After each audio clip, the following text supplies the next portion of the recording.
Disney Princess, Mulan's Lunar New Year.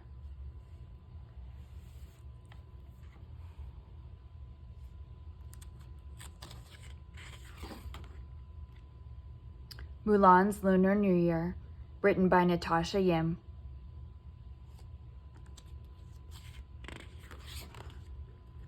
It's the day before Lunar New Year, Mulan's favorite festival, and the Fa household is hustling and bustling with activity.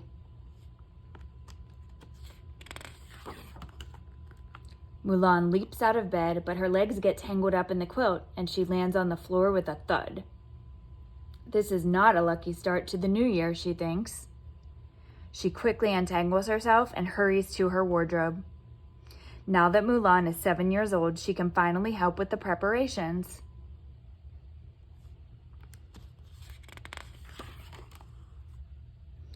Grandmother Fa walks into Mulan's room and says with a laugh, "I like your originality." Mulan blushes as she notices that she's put her clothes on backward. "I think you might need some extra luck today," Grandmother says, smiling. "Everything you do during the New Year festival brings you good luck. Or not. So here's a little red for luck, eh?" she says as she places a sprig of flowers behind Mulan's ear.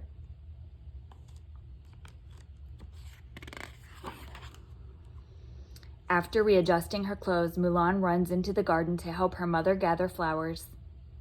"Fresh flowers welcome the birth of the new year," Mama reminds her. "They bring happiness and prosperity." Together, they carry the flowers from the garden and place them in vases around the house. Mulan wants to sniff every bloom, and so does little brother.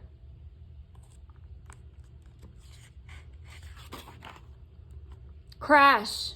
"Oh no," Mulan cries. This is really not a lucky start to the new year. Mulan grabs a broom and begins to sweep up the mess. "Don't worry," Mama says. "We'll sweep out the bad luck. Make sure you get all the broken pieces, though.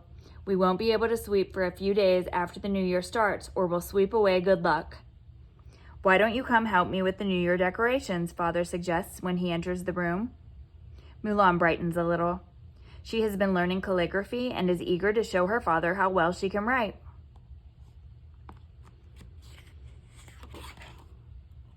Father hands Mulan some black paint and a paintbrush.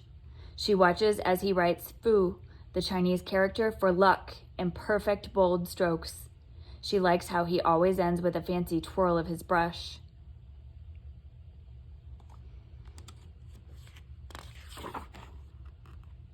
Mulan dips her brush in black ink and carefully writes Fu. She tries to end with a fancy twirl of her brush too, but splat! Ink covers her decoration. Mulan grabs another piece of paper to try to soak up the ink, but the more she tries, the worse it gets.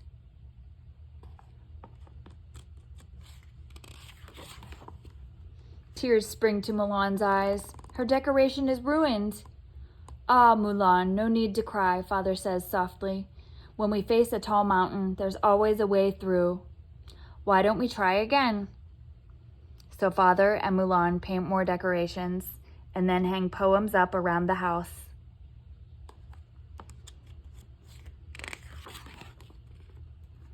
"The Fu is upside down, Father," she says when he hangs up her decoration.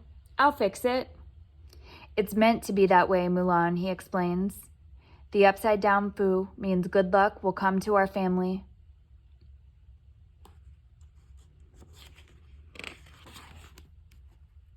Mulan sighs and walks out to the garden, feeling defeated. "Everything I do is wrong. Maybe this is just not a good luck year for me," she says quietly. "I wanted to be helpful, but maybe I ruined our luck."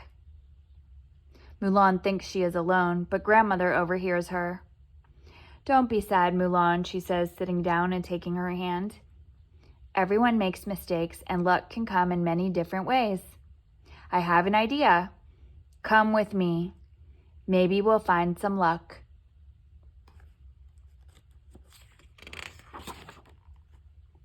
Grandmother takes Mulan to the nearby street market, and they admire a dragon kite flying high in the sky. "Do you want to fly one?" Grandmother asks. Mulan nods enthusiastically, and Grandmother buys her a beautiful kite. I bet you can fly yours higher, Grandmother says with a wink. But getting the kite into the air is harder than it looks. Oh no, my kite, Mulan cries. I think, Grandmother says, that kite flying is a two-person job. Together they untangle the strings, unfurl the kite in the breeze, and watch as it floats in the sky. See how high it goes, Grandmother says.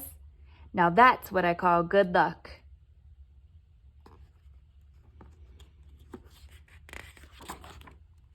As they continue traveling through the market, they spot some lanterns.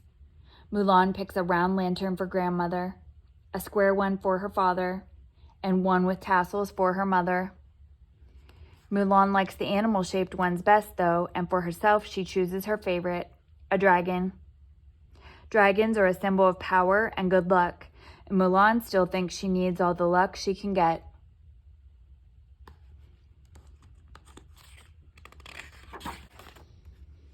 It's time to go home and prepare our New Year's Eve feast now, Mulan, Grandmother says. Can I help make the dumplings, asks Mulan. Of course, replies Grandmother. I'll show you how to fold them up.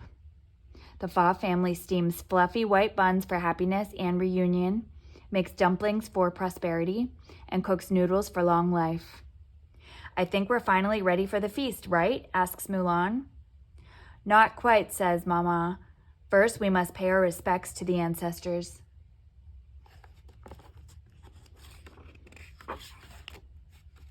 Mulan helps her parents gather the food offerings for the ancestors. Now the ancestors can celebrate Lunar New Year too, her father says. On the way to the temple, Mulan accidentally drops one of the buns. I'm sorry, Father. Will the ancestors be angry with me? Will this bring more bad luck? No harm done, he reassures her. The ancestors will never know. Well, it's about time, cries one of the ancestors happily. I hope the chicken isn't undercooked, another jokes. That incense smells good. I think it's lavender. Lunar New Year is the best.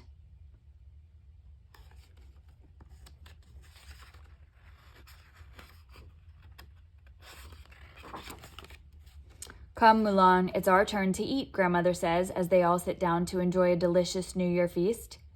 And it's a good thing, too. I'm starving, she says with a laugh. After dinner, Mulan heads to bed, dreaming of what Lunar New Year will bring and hoping her luck will turn.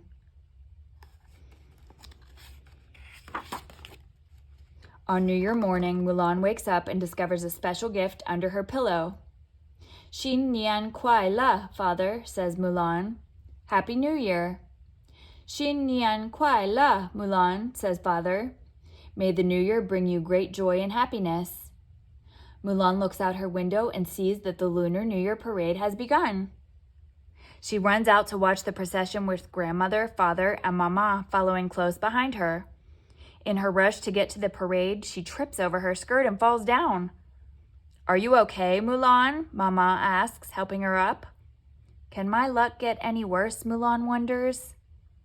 Father quickly picks Mulan up and places her on his shoulders. Now you've got the best view in the house. Mulan smiles all the way to the parade.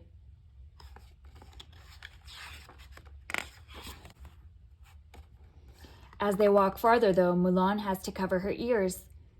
Loud noises scare away evil spirits and the Nian, the fairy tale beast that lives high in the mountains, says her father, comforting Mulan. The beast is said to come down once a year to attack the villagers.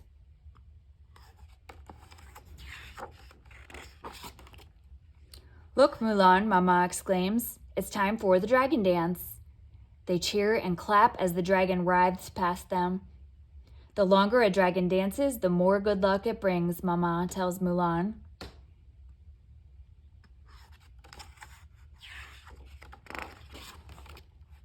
I do love Lunar New Year, Mulan says.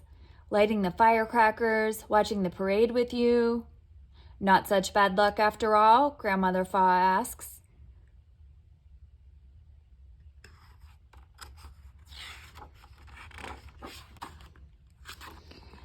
I think, Mulan says, good luck is having my family to share Lunar New Year with. The end.